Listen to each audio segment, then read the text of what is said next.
Selamat pagi buat anak didik kami sekalian kelas 8. Kita bertemu kembali di awal tahun 2021 ini, dimana selamat tahun baru bagi kita semuanya.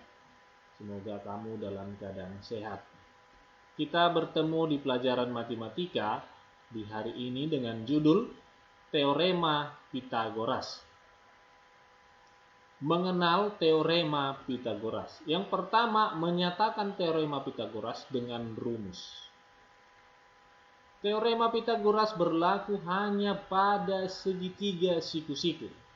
Ingat buat anak didik kami, segitiga ada beberapa macam. Ada itu siku-siku, ada sama kaki, ada sama sisi, dan sembarang. Tapi teorema Pitagoras hanya berlaku untuk segitiga siku-siku.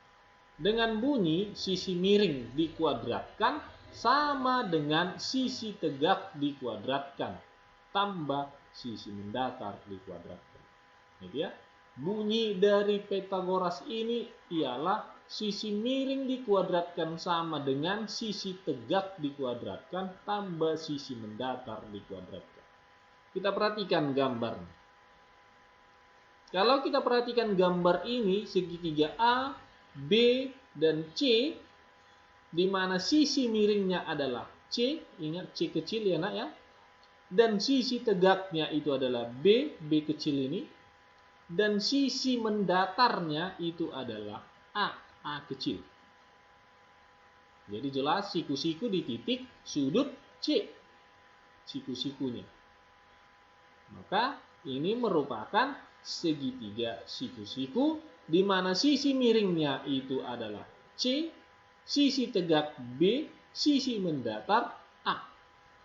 Maka dapat kita nyatakan jika segitiga ABC siku-siku di C dengan C sisi miring atau disebut dengan hipotenusa, maka B itu adalah sisi tegak dan A sisi mendatar. Sehingga dapat kita nyatakan rumus Pitagoras ini. Sesuai dengan bunyi ialah sisi miring dikuadratkan sama dengan sisi tegak dikuadratkan tambah sisi mendatar dikuadratkan. Berarti sisi miringnya apa? C kuadrat sama dengan B kuadrat tambah A kuadrat. Tegak dikuadratkan tambah mendatar dikuadratkan. Itu berdasarkan definisinya tadi. Nah, kita rombak ini definisinya. Maka kalau ditanyanya adalah sisi tegak, maka B kuadrat. Nah, sisi tegak itu adalah B, maka B kuadrat sama dengan sisi miring dikuadratkan kurang sisi mendatar dikuadratkan. Kalau yang ditanya adalah sisi mendatar, maka sisi mendatar dikuadratkan sama dengan sisi miring dikuadratkan kurang sisi tegak dikuadratkan. Ini diperhatikan nah. Nah, ini kalau yang ditanya adalah sisi miring. Ya, diperhatikan. Yang pertama ini kalau ditanyanya adalah sisi miring. Yang kedua ini kalau ditanyanya adalah sisi tegak. Yang ketiga ini ditanya sisi mendatar. Maka ada rumusnya satu persatu. Kita ambil contoh. Perhatikan gambar segitiga berikut ini. Nah, kita lihat. Ada segitiga A, B, C. Kalau kita perhatikan segitiga ini, maka dia siku-sikunya di titik B. Sisi miringnya itu adalah panjang AC, garis AC ini. Sisi tegaknya itu adalah BC, dan sisi mendatarnya itu adalah AB. Nah, ini kita mengenal dulu, belum kita ketahui apa yang ditanya. Kita kenal dulu soalnya. Oke, kita lanjut. Tentukan panjang BC. Tadi Bapak bilang BC itu adalah sisi tegak. Maka kita cari yang namanya sisi tegak. Sisi tegak dikuadratkan sama dengan sisi miring, kan AC sisi miringnya. Sisi miring dikuadratkan kurang sisi mendatar dikuadratkan. AB itu adalah sisi mendatar. Nah, kita lanjut, sisi miringnya berapa panjangnya? 13. Maka 13 kuadrat kurang sisi mendatar 5 dikuadratkan. Maka hasilnya adalah 169 dikurang 25. Maka BC kuadrat sama dengan 144. Yang ditanya adalah BC, bukan BC kuadrat. Maka kalau yang ditanya adalah BC, muncul akar. Maka BC sama dengan akar 144. Akar 144 berapa, nak? Ya, 12. Maka sisi tegaknya itu adalah 12 cm. Paham ya? Baik, kita ambil contoh kedua. Perhatikan segitiga berikut. Nah, ini perhatikan, sedikit lebih rumit dari yang soal pertama. Segitiganya ini ada dua. Yang pertama itu adalah segitiga ACD. Dan yang kedua itu adalah BCD. Semua siku-siku di titik C. Kalau segitiga ACD itu sisi miringnya 20. Kalau segitiga BCD itu sisi miringnya 13. Nah, kita lihat apa yang ditanya.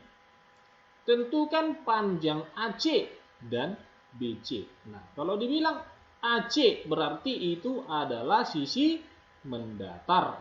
Sisi mendatar untuk segitiga mana? Segitiga ACD. Kalau ditanya BC itu adalah sisi mendatar. Segitiganya yang mana? BCD. Gitu ya. Maka kita bisa kerjakan. Untuk menentukan panjang AC, perhatikan gambar segitiganya ACD. Benar ya? Di mana sisi miringnya adalah AD. Sisi tegaknya adalah CD. Maka AC-nya adalah sisi mendatar. Maka kita cari nilai sisi mendatar. Sisi mendatar dikuadratkan sama dengan sisi miring dikuadratkan kurang sisi tegak dikuadratkan. Maka sisi miringnya itu 20 kuadrat sama dengan kurang 12 kuadrat. Maka 400 dikurang 144. Maka AC kuadrat itu sama dengan 256. Ini masih AC kuadrat, belum AC. Maka AC adalah akar dari 256. Ini sama dengan 16. Maka panjang AC itu adalah 16. Untuk menentukan panjang BC, kita perhatikan segitiga BCD-nya. Di mana sisi miringnya itu adalah BD 13, sisi tegaknya CD itu 12, dan yang ditanya BC sisi mendatar. Maka kita tentukan nilai sisi mendatar. Bapak mulai cara langsung bunyi akar. Saya tidak mau lagi bunyi kuadrat-kuadrat. BC kuadrat nggak begitu lagi. Saya mau langsung BC sama dengan, sedikit berbeda dari soal sebelumnya atau cara menjawab sebelumnya. Ini hasilnya sama ya nak ya. Hanya saya langsung munculkan tanda akar. Boleh kita pakai itu langsung. BC sama dengan akar dari sisi miring dikuadratkan kurang sisi tegak dikuadratkan. Maka BC sama dengan akar dari sisi miringnya 13 dikuadratkan kurang sisi tegaknya 12 dikuadratkan. Maka BC sama dengan akar dari 169 dikurang 144. Maka BC sama dengan akar 25. Maka BC sama dengan 5. Jadi perhatikan ya nak, bisa langsung muncul akarnya? Boleh. Tapi nilai kuadrat yang di sebelah kiri ini sebelum sama dengan jangan ada lagi karena tanda akar sudah ada muncul. Nah, itu dia. Yang kedua, ada katanya kebalikan teorema Pythagoras. Apa itu kebalikannya? Diketahui segitiga ABC dengan A, B, dan C sisi-sisi di hadapannya. Berarti di hadapan sudut A itu adalah A kecil, di hadapan sudut B itu B kecil, dan di hadapan sudut C itu C kecil.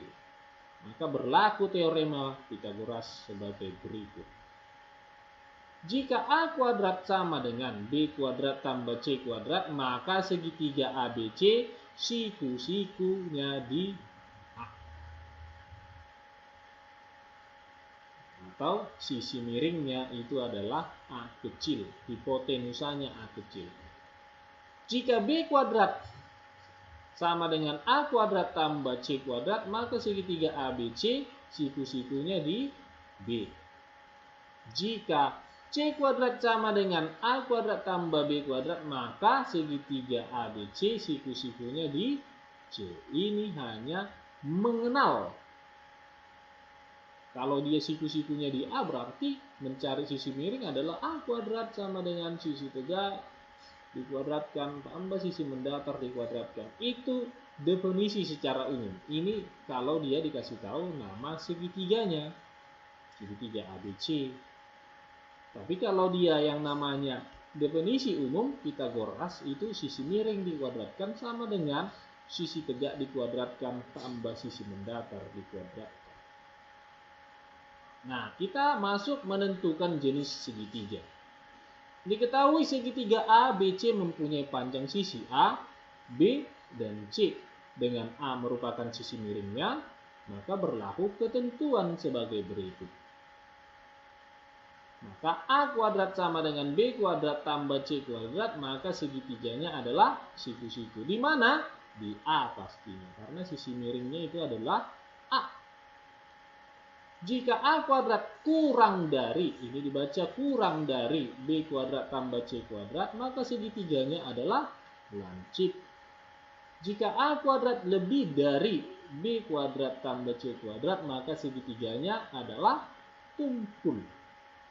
Kita perhatikan gambarnya. Nah, ini memperhatikan. Ini siku-siku, ini lancip, ini tumpul. Maksud lancipnya nak, ini titik A-nya ya, titik A. Jangan kamu lihat lagi, misal ini segitiga tumpul pak, ini tumpulnya A, B-nya dan C-nya lancipnya. Kamu bilang enggak, kita jelas bahwa yang diperhatikan adalah sudut A, sudut A, sudut A. Karena jelas itu definisinya, bahwa A merupakan sisi miring di titik sudut A. Ya, itu diperhatikan. Baik, buat anak didik kami sekalian, tolong diperhatikan apalagi cara mengerjakan Pythagoras. Jika kamu belum paham, kamu putar kembali video ini. Jangan langsung dicatat buat anak didik kami, tetapi ditonton dulu sampai habis, baru kamu mencatatnya. Terima kasih.